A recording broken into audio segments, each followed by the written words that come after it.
One of the most common fears that I have seen in my work and that I experienced myself was the fear of disappointing people who loved me and cared about me. Also the fear of the unknown. What would I do with this baby? My first abortion was I was 18, had no money. Was my family going to accept me as a pregnant woman? Didn't really have a significant relationship with the father of the child. So who was going to help me? So that fear of being alone, the fear of facing a pregnancy by yourself, the fear of family rejection, those are real common fears. For some women who are experiencing an unplanned pregnancy, especially in their first part of the pregnancy when you're dealing with maybe some physical sickness, you just fear you're never going to feel better. And many women choose abortion because they just don't feel good.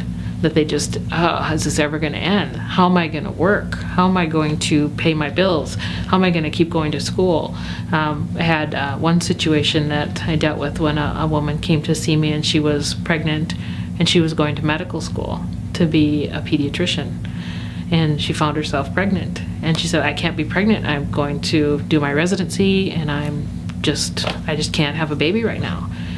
And I just thought, you're going to school to care for children, to rescue lives, and yet you're feeling like you have to choose.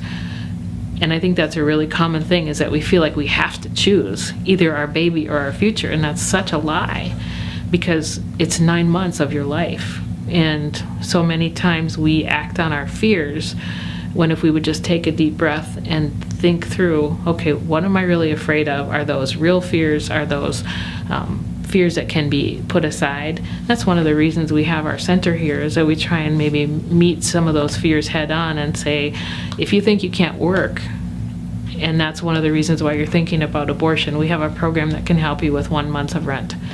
And then we'll talk further about what's happening. And then maybe after that month, you'll feel better and you won't feel so desperate.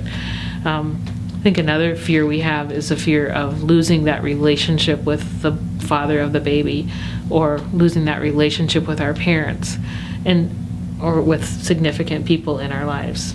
I've had situations where married couples have come in and the father does not want to have more children, and the woman does want to have the baby, and he's saying, I'm going to leave you and our two children if you have this baby.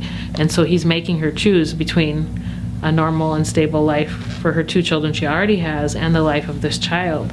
And that's emotional blackmail, and it's something that should not be, but we are, as women, faced with that sometimes.